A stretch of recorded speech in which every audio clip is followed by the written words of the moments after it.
Hi guys, today I'm going to do a review of my 2002 Subaru Impreza WRX Wagon. First off, it's a bug eye.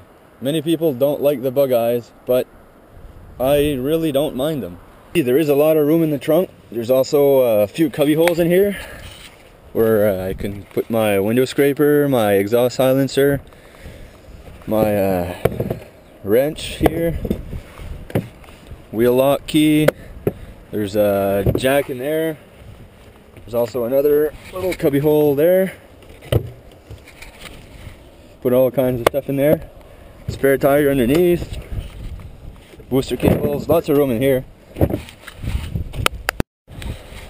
I folded down the seats so you can see just how much room there is in the back. And if you take this out, you could almost put a bed in there. There is a lot of room in the trunk, so now let's check out the back.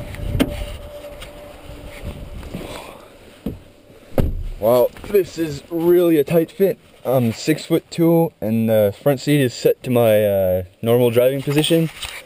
And as you can see, I take about half of the back seat just by myself. So if you are looking for something to haul a family of 5, this is probably not the right car for you. So now let's go check out the front. There you go. Much better. This car does have a 5-speed manual. 6-speed would be nice, but hey, can't complain as long as it's not an automatic. It also has a 6-disc changer and a cassette player. That's pretty old school. It also has air conditioning, which is always nice in the summer. This car also has a little storage space here where I leave all my fuel receipts.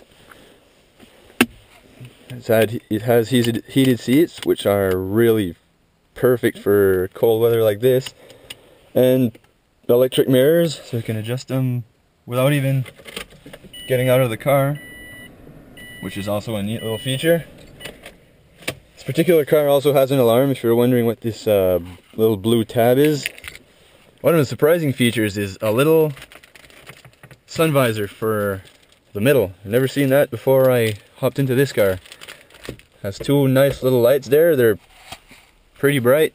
And in case you were wondering, I forgot to mention this when I was in the back, but I drive with the driver's seat 3 clicks from the back. So if I put it near the back, there's almost no room at all for the rear seat passengers, which is really a shame. This car has 122,428 kilometers, which is, well, divide that by 1.6 and you get that in miles, so it's approximately 75,000 miles. And it still runs like a charm. It's never let me down before. It's not that great on gas though. Done 324 kilometers or approximately 200 miles and I'm almost on empty. It also has power locks, power windows, cruise control, fog lights, rear window wiper, which is always nice to have. Really not a lot of cup holders. There's this little thing there that only fits small drinks, and this one here, not really well placed in my opinion, but the interior does feel a little bit cheap in some places. Plastics do feel a little cheap. The seats are pretty comfortable. They're very well bolstered, and when you take a sharp corner, they really hold you in place. The steering is really well weighed in my opinion. I really like the heavy feel of it. It's not too heavy, but it's definitely not light. The transmission, the shifter does not feel great. It feels clunky in almost every gear change, but it's definitely not as bad as it was in my old car, which was a 91 MR2 turbo. So in comparison, this feels great, but compared to other cars I've driven, like my mom's Honda Civic, for example, it's not really great. Now the pedal placement. The pedal placement is pretty good. The clutch, I like the clutch feel. It is heavy. The accelerator feels linear in its motion. It's not a drive-by-wire, it's a cable, so everything mechanical. I really like that a lot better than electrical. The brakes are fine for normal driving, but as soon as you really start to use them, they're really not great at all.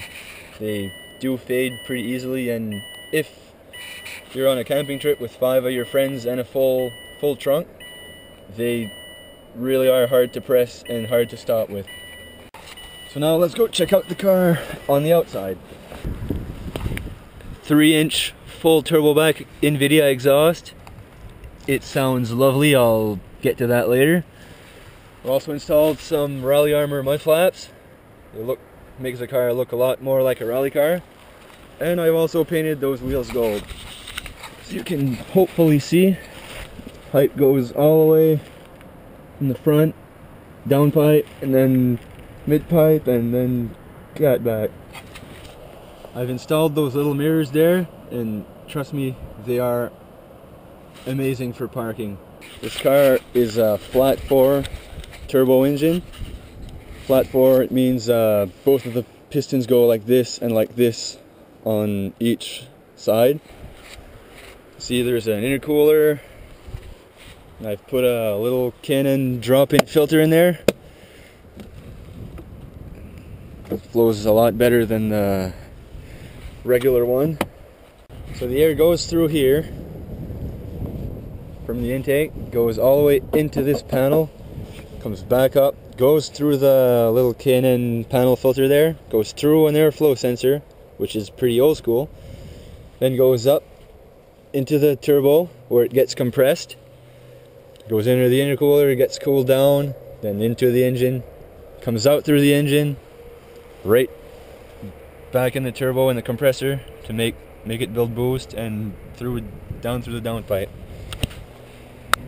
Since this is a flat 4 engine, the belts are all in the front, the timing belt and the alternator belt, so that makes them a lot easier to change than any conventional car.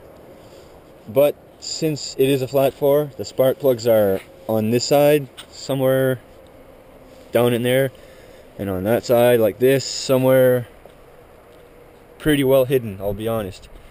So changing the spark plugs in one of those cars really is a pain. So I'll just start it up now. Doesn't sound too bad. Let's go step outside.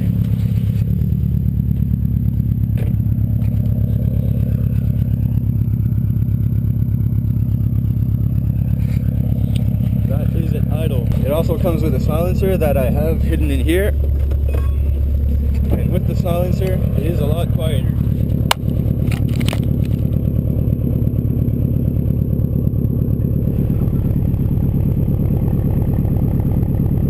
Hardly hear it, eh? It also has launch control, so I'll rev it a little bit and hit the launch control just so you can hear it. During the launch control, it builds up about 12 pounds of boost sitting still.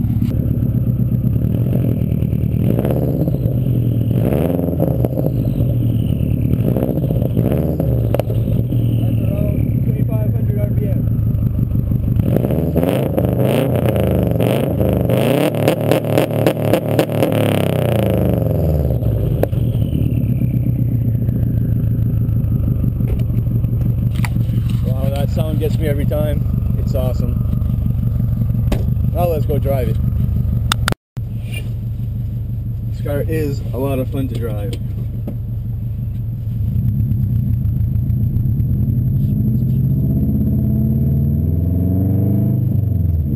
And it sounds pretty good too.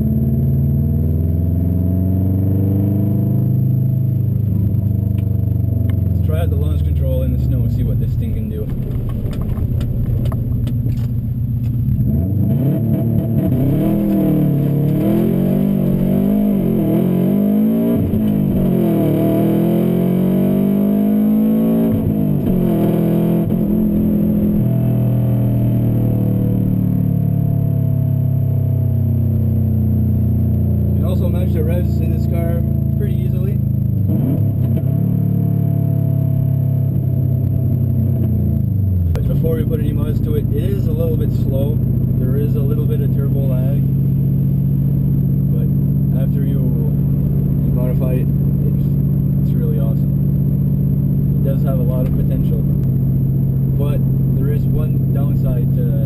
being able to make all this power.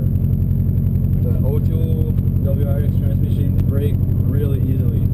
So if you want to launch this car, be really careful and don't drop the clutch on dry pavement or you will get gearbox problems for sure. Now let's enjoy the sound of this car. It's only done relatively easily. Potholes in this road are terrible. Well, let's enjoy the sound. Oh yeah, gets me every time. Love it.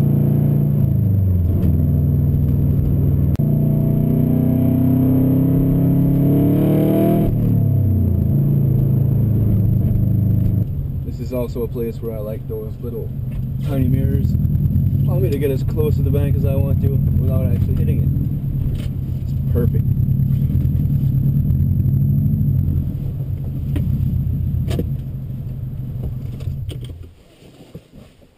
Hey guys, I hope you enjoyed my review. It's the first time I try something like this, and I really hope it worked out well.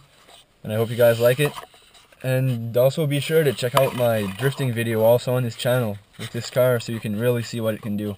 Thanks.